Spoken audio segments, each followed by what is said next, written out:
हम amino acid को देख रहे थे, तो एक पॉइंट मैं आपको भूल गया था बताने को, वहीं से स्टार्ट करता हूं।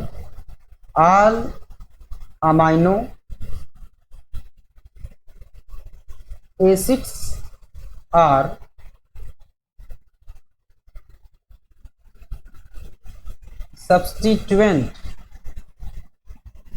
substituent of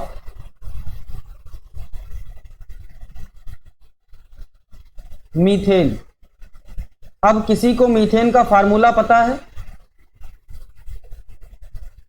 मीथेन का फार्मूला किसी को पता है? एनीवन? क्या है बताओ? कितना?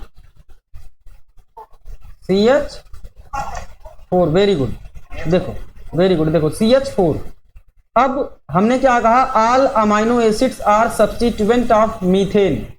जितनी भी अमाइनो एसिड हैं, कोई भी अमाइनो एसिड हो, वो मीथेन का सब्स्टिट्यूएंट है। सब्स्टिट्यूएंट का मतलब क्या है? जैसे यहां पे आर है, आर को हटाकर यस आ जाए, यानी ये हट जाए और यस आ जाए, तो आर का सब्स्टिट्यूएंट यस हो जाएगा, है ना। इसी तरीके से जैसे मैं कॉलेज में पढ़ा रहा हूं या आपको पढ़ा रहा हूं कोचिंग के तौर पे, हमारी जगह पे कोई और आके पढ़ाने लगे तो वो हमारा सब्स्टिट्यूएंट हो गया, यानी हमको हटा करके वो आ गया। समझ आ रही बात? तो अगर हम इसको ओपन कर दें CH4 को, तो C एक H ये, एक H ये, एक H ये और एक H ये, CH4। कोई दिक्कत नहीं आता, हमने उसको सिर्फ चेन को ओपन कर दिया। और अगर आप लोग वैलेंसी को ना समझें तो इसमें आसानी से मैं समझा दूं। जैसे मान लीजिए ये कार्बन का एक इलेक्ट्रॉन है, ये कार्बन का, ये कार्बन का और ये कार्बन का, और ये क्या है? हाइड्रोजन का, ये हाइड्रोजन का, ये हाइड्रोजन का, ये हाइड्रोजन का। तो देखो ये हाइड्रोजन अपनी वैलेंसी ऐसे कंप्लीट कर रहा है, शेयरिंग करके, ये इससे कर रहा है, ये इससे कर रहा है और ये इससे कर रहा है। जैसे अमाइनो एसिड का हमने बताया था, तो अगर इसको समझ जाओगे तो उन सब को समझ जाओगे, अमाइनो एसिड का भी कॉन्सेप्ट समझ जाओगे। हाइड्रोजन, देखो हीलियम क्या है? हीलियम एक नोबल गैस है।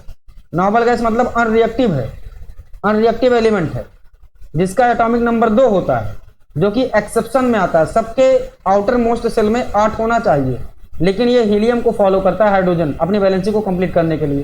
तो होगा क्या? ये कार्बन जो है, एक इसका, एक इसका, एक इसका और एक इसका। समझ आई बात? 4 इसका हो गया, 4 इसका हो गया, यानी कार्बन के आउटर मोस्ट सेल में भी 8 इलेक्ट्रॉन हो चुके हैं, यानी कार्बन की वैलेंसी पूरी हो चुकी है। ये बात भी समझ में आ गई?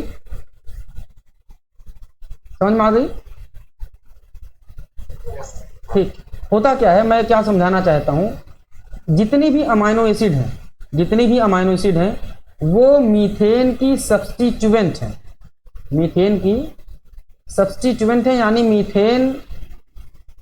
मीथेन से ही डेराइव किए गए हैं जितने भी अमाइनो एसिड हैं। कैसे?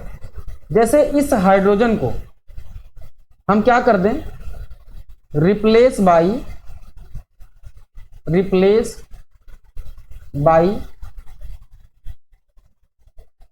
कार्बोक्सिलिक ग्रुप COOH, यही तो है। This group is replaced by amino group, और आपका अमाइनो ग्रुप क्या है? NH2 है। And this H is replace by side chain. अब साइड चेन कुछ भी हो सकता है, H भी हो सकता है, CH3 भी हो सकता है, CH2SH भी हो सकता है, या कोई और हो सकता है। यानी ये चीज बदलता रहेगा तो अमाइनो एसिड बदलती रहेगी।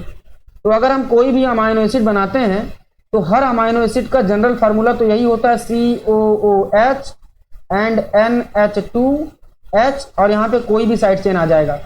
तो ये मीथेन का सब्स्टिट्यूएंट है कि नहीं बताओ? मीथेन का सब्स्टिट्यूएंट है, बताओ भाई। आवाज सुनाई दे रही है मेरी? मीथेन का बोलिए। हाँ, वेरी गुड, मीथेन का सब्स्टिट्यूएंट है। तो अगर हम इसको एग्जांपल के तौर पर लिख दें तो NH3 plus CCOOH and H, और यहाँ पे अगर हम कर दें CH2SH। बताओ ये क्या हो गया? ये सल्फर कंटेनिंग अमाइनो एसिड हो गया, जिसको क्या कहते हैं? सिस्टीन। ये सिस्टीन का क्या है? फॉर्मूला है। अगर यहाँ पे CH3 कर दें केवल तो हो जाएगा क्या? क्या हो जाएगा? एलानीन। ठीक, ऐसे ही अमाइनो एसिड बदलता रहेगा। ये हाइड्रोजन अमाइनो ग्रुप से हट गया, ये हाइड्रोजन कार्बोक्सिलिक ग्रुप से हट गया, ये हाइड्रोजन साइड चेन से हट गया। यानी कोई भी अमाइनो एसिड दुनिया की उठा के देखोगे वो सब्स्टिट्यूएंट रहेगा किसका? मीथेन का।